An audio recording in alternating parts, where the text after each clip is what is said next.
हमारे सम्माननीय साथी, इतना बड़ा मंच मानो कोई महफिल सजी हो, तो सभी सम्माननीय साथियों का नाम न ले पाऊं तो थोड़ा क्षमा करिएगा। वक्त की नजाकत भी है।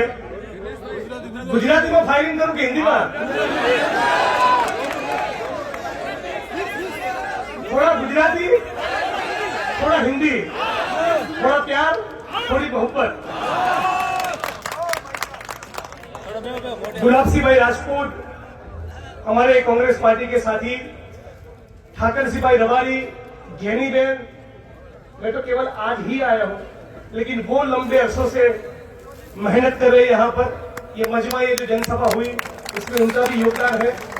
मंच पर उपस्थित सभी वरिष्ठ नेता, कार्यकर्ता, आगेवान, एनएसयूआई के साथी, यूथ कांग्रेस के साथी, महिला कांग्रेस, सेवा दल, SC, ST, OBC, minority department, किसान मोर्चा, तालुका जिला के पार्षद, सरपंच और तमाम जाति और धर्म के लोग जिनका आशीर्वाद अब तक बिश्नोई साहब को मिला है और बिश्नोई साहब ने जिनका दिल खोलकर काम किया है, ऐसे तमाम जाति और धर्म के बुजुर्गों, युवा साथियों को, बहनों, माताओं को मेरा क्रांतिकारी जय भीम और इनकलाब जिंदाबाद पेश करता हूं। सबसे पहले तो मैं आपसे माफी मांगना चाहूंगा। जोधपुर से जब हेलीकॉप्टर निकला तो रास्ते में गुजराती में कहते हैं कि धुम्मस, ओस थी, तो उन्होंने बोला कि जिग्नेश भाई हवा में उतरना पसंद करो, मेरे भाई बाड़मेर में जाके गिरूंगा, तो हवा में नहीं उतरना है, थोड़ी देर से पहुंचेगी तो चलेगा, तो इसलिए थोड़ा देर से आया, उसके लिए क्षमा चाहता हूँ, माफी चाहता हूँ। आपने मेरे बहुत इंतजार किया है, उसके लिए दिल से माफी चाहता हूँ हाथ जोड़कर, लेकिन उसमें मेरा कोई कसूर नहीं था, धुम्मस का कसूर था, तो उसके लिए थोड़ा माफ करिएगा। साथियों, ये राजस्थान के इस चुनाव के मेरे दौरे की आखिरी जनसभा है और ईमानदारी के साथ कह रहा हूं, डंके की चोट पर तेलंगाना, मध्य प्रदेश, छत्तीसगढ़ और राजस्थान में कांग्रेस पार्टी की सरकार बनने जा रही है। और आज जब मैं लोहावट से निकलकर साशोर की ओर आ रहा था और हेलीकॉप्टर के उतरने का थोड़ा इंतजार था, तब किसी साथी ने बताया कि जिग्नेश भाई अब तो सट्टा बाजार भी कांग्रेस पार्टी को राजस्थान में 110 दे रहा है।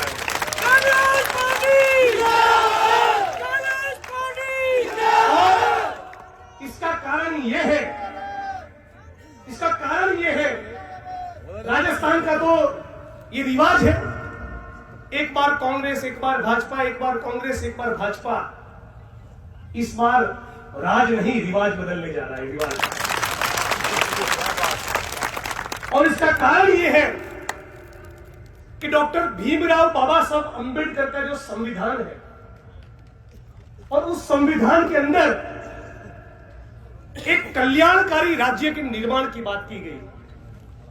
ये संविधान डॉक्टर बाबा साहब अंबेडकर ने भले लिखा हो, लेकिन ऐसा तो है नहीं कि केवल दलितों के लिए है, ये सभी जातियों और धर्मों के लोगों के लिए है। यहां की भाषा में कहे, हमारे बनासकांठा की भाषा में कहे तो 36 कौमों के लिए। और इसीलिए बाबा साहब के संविधान में जो कल्याणकारी राज्य की कल्पना की गई और उस कल्याणकारी राज्य की स्थापना के लिए अशोक गहलोत साहब ने अनगिनत कल्याणकारी योजनाओं को लेकर आए थे। राजस्थान में आप किसी भी पत्रकार से मिलिए और यहां तक कि भाजपा के कार्यकर्ताओं के भी मिलिए, वो भी कहते हैं कि गहलोत साहब ने काम तो किया है। राजस्थान के एक एक जिले में, एक एक तहसील में, कहीं पर भी आप पूछ लीजिए, मैं इतना राजस्थान का दौरा करके आया हूं, सब जगह भी एक बात बोलते हैं कि गहलोत साहब ने काम तो किया है, तो जुमलेबाजों को छोड़ दो ना भाई। जिसने काम किया है उसका हाथ और उसका पंजा पकड़ लो। और सबसे ज्यादा इन तमाम योजनाओं में किसी एक योजना की तारीफ होती है, वो है गहलोत साहब ने जो लॉन्च की ऐसी चिरंजीवी योजना।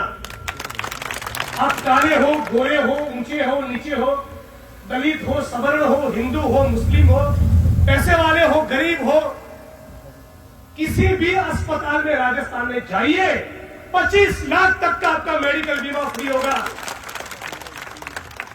वैसे तो दो चार चाहने वाले यहां पर मोदी जी के भी हो सकते हैं।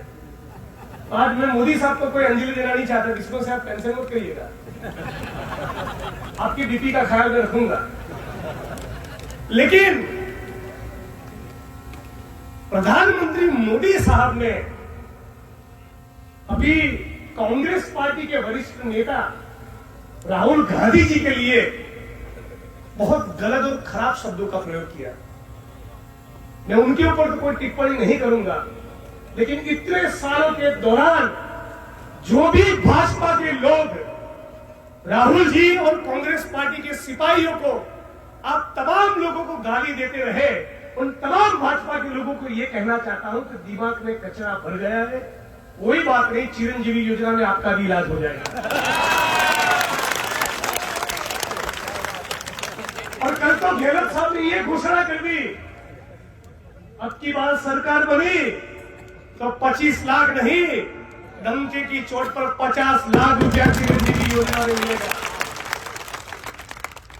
बिश्नोई साहब लेबर मिनिस्टर है, श्रम मंत्री का पद उन्होंने संभाला। किसके श्रम का सबसे ज्यादा मूल्य होता है? किसान और मजदूर के। मेहनत तो हम भी करते हैं, लेकिन आप और हम मेहनत करते हैं, और जो ईंटों के भट्ठों में तपता है उसका जीवन अलग होता है। आप और हम जो मेहनत करते हैं, और जो सेंटिंग की साइड पर जो निर्माण मजदूर, कड़िया मजदूर जो चढ़ता है, उसका जीवन अलग होता है। खेत में जो 45 डिग्री की गर्मी के अंदर बाजरा जो काटता है, उसकी मेहनत अलग होती है। उनकी तकलीफों को सबसे ज्यादा किसी ने देखा है? बिश्नोई साहब ने देखा है। इस बिश्नोई साहब के लिए जबरदस्त तालियां हो।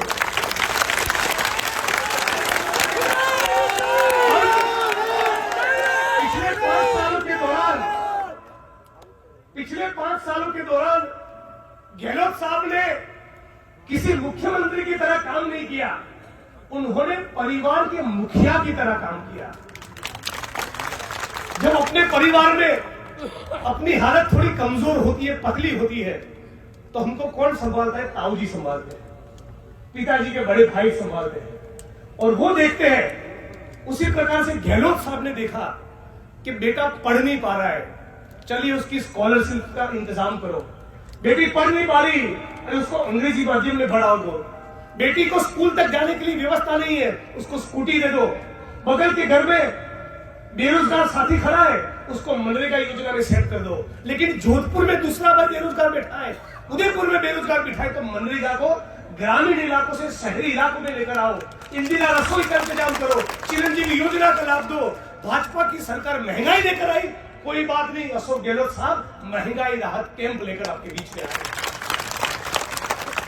तो चिरंजीवी योजना हो, महंगाई राहत कैंप हो, इंदिरा रसोई हो, 500 रुपए में गैस का सिलेंडर। अच्छा, अब ये जुमलेबाज क्या कर रहे? जब चुनाव आया तो कह रहे कि 450 रुपए में गैस का सिलेंडर देंगे। अरे गुजरात में आपकी सरकार है, दे दो ना। उत्तर प्रदेश में आपकी सरकार है, वहां दे दो ना।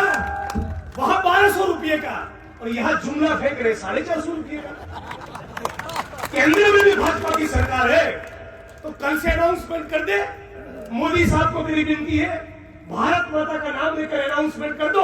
भारत की सभी जातियों और धर्म की बहनों और माताओं, कल सुबह 11 बजे से 1200 नहीं 450 में गैस का सिलेंडर मिलेगा।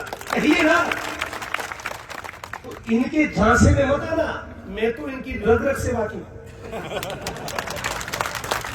मैं आपका पड़ोसी उसी गुजरात से आता हूं जहां भारी भारी गोलाबारी होती है। एक बार हमारे गेनीबेन की विधानसभा क्षेत्र के बगल में बनासकांठा में डीसा मोदी साहब की एक जनसभा हुई।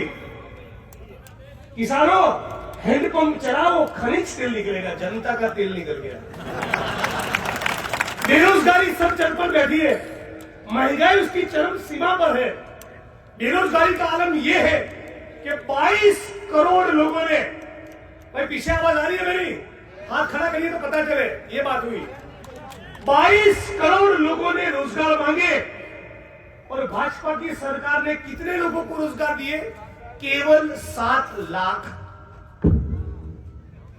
कहां 22 करोड़ और कहां 7 लाख। मैं कहना चाहता हूं, गहलोत साहब